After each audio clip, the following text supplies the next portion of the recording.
Well, thank you for joining me, Reverend Dr. J.W. Morrison, Theologist, Central Coast, New South Wales, Australia. I'll just sit over here. We learnt in our last lesson on the sinful nature and personality disorders without naming any. If anything, I might be brave enough to name narcissism, covert narcissism. But here I would like to just recapitulate that we learnt that the person who strays from common sense in their relationship ends up in the company of people who are without common sense, the dead. These are people that are undeveloped. They don't want to develop themselves. They're not doing the psychological and characteristical work inside themselves, the spiritual work. They're failing to do that. Those who love pleasure become poor, and those who love wine and luxury will never be rich. These are the people that waste their money on drugs, alcohol, medications, and other recreational drugs that mislead them from the way in which they should be living. And it's funny how it follows on from here. It leads them into an unjust life, an ungodly life, where there's sadness in the end, momentary joy, but ultimately just a zombie type of existence. There are many functioning alcoholics, addicts, and medication people out there. They are trying to find them and catch them, but that's life now. It's how these societies set up to facilitate and enable people to be able to slip through the nets, as it were, but a lot of being caught and sifted out. Those who love pleasure become poor, and those who love wine and luxury will never be rich. They sabotage their directions in life. They sabotage their possibilities in life. They live for the moment. The moment's fleeting, and it's not a good ending in the end for these people. They don't leave an inheritance for their children, and therefore their children's children won't get one either, because usually, unless there's a black sheep in the family, these things become generational. And then we learnt the wicked are punished in place of the godly. And this is when people are trying to assassinate and vandalize your character and emotions. It all comes back on themselves, and the traitors and wicked people are put in place of the honest and the godly, because that's what they're sowing. They're trying to sow seeds that bring people down. They end up going down themselves. They end up in the company of the wicked and the traitors and the liars and the schemers and the cheaters and the stealers, the devil's company. It's better to live alone in a desert than with a quarrelsome and complaining wife. The last one was, it was better to live in the corner of an attic,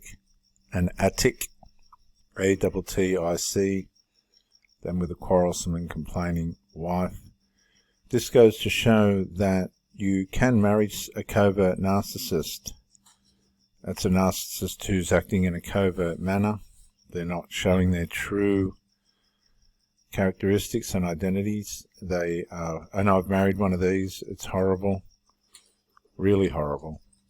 And in the end, they go overt and destroy everything around them, and often themselves, very often themselves. The wise have wealth and luxury, and this is where we finished up. Oh no, it's not. But fools spend whatever they can get. And this is the conflict. This is the contrast.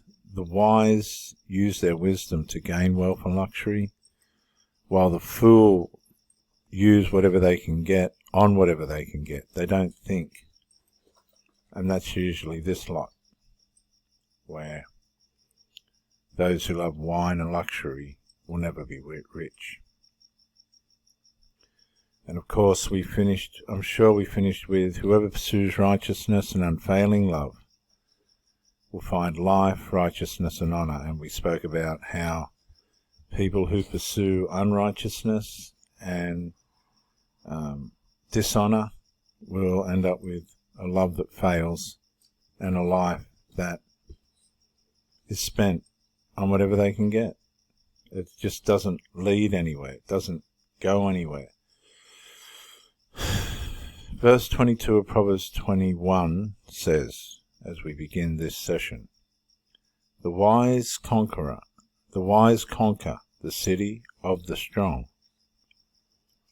and level the fortress in which they should trust. Now, these are pride and arrogant people. Now, you can put the narcissist here if you like.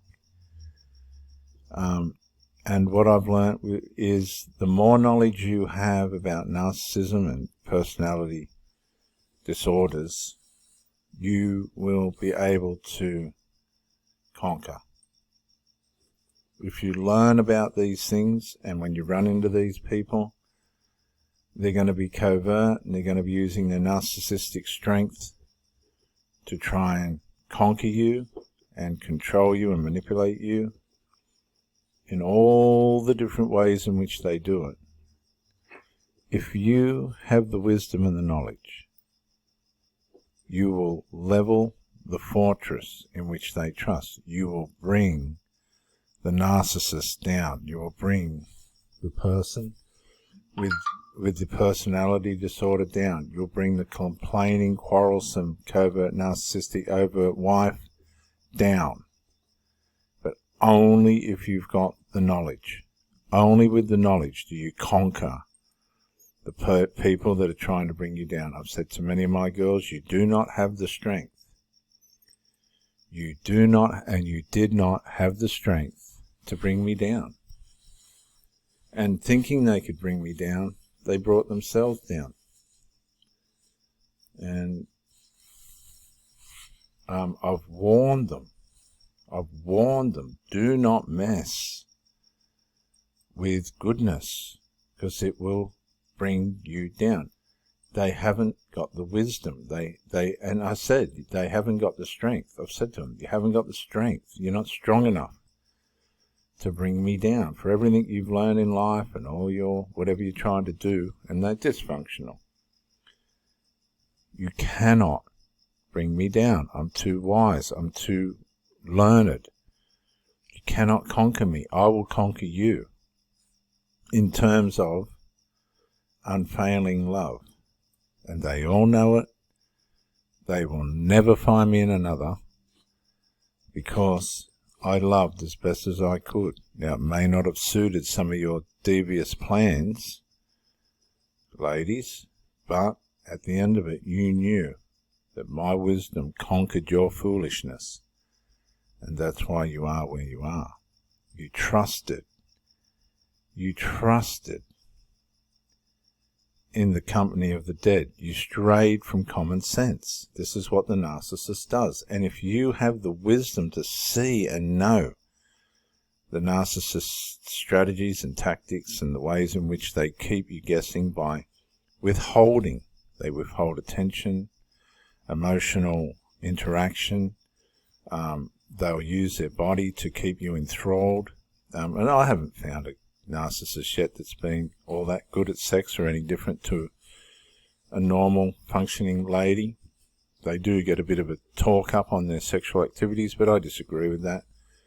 I think each one person is individual and unique and precious in the way in which they share themselves.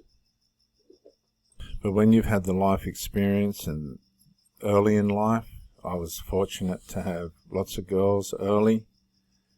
Just the girls like the boys and the boys like the girls. And as I grew older, I learnt a lot. And you do run into the covert narcissistic woman. And they will keep you guessing. They'll keep you wondering, guessing what's going on next, what's going to happen next. And you try harder and harder. And that's when you realize, hang on a sec, something's amiss here. This just is not a unified relationship. And you got to ask yourself, where is my strength and attention going? What is my life being put into? Where's all this headed? What am I aiming for here. And you realize really quick that your input's being wasted. When somebody, and I'll just come back out, when somebody puts into you, emotionally or intimately, you use that energy that they give you to empower yourself to succeed out into the world. And then when they come back around to you, you impart that energy back. Now, these people here, bear with me, you impart the energy that they've given to you back into them with your energy. But when you end up with this lot here, the ones that stray from the common sense of that, and they're just wasting themselves everywhere, they're wasting your energy everywhere, they're wasting their energy everywhere, and there's no return. It's just you're spending yourself on that person until they come around again to spend you again and to waste you again. You're not building anything. Nothing's being built. That's narcissism of one level to another. It's take without anything being created or built. And this is where you have to have the wisdom to conquer the strengths of narcissism, the city in which it's built, all the psychological aspects and ways in which it attacks. And when you come back and to the place where you have enabled yourself to understand how it works, and you confront the issues, and the person's not responding because they're blinded, they've strayed from the common sense of the relationship, their narcissism's kicked in, then you level the fortress in which they trust. And you might be the greatest blessing that that person might ever have. You might be the one that got away and was the greatest lesson that you showed the narcissist or the person, the sinful nature person, about themselves that they might ever have. Nobody might never come to the place where they can show them that this is the issue and this is why I'm leaving. It's abuse. It's abuse. Now, whether they take that lesson or not, it's up to them.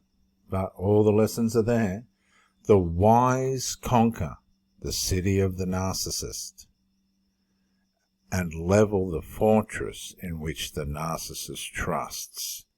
Now, if that ain't a powerful scripture, if that ain't a narcissist-destroying scripture revealing strategy against the narcissist, I don't know what is.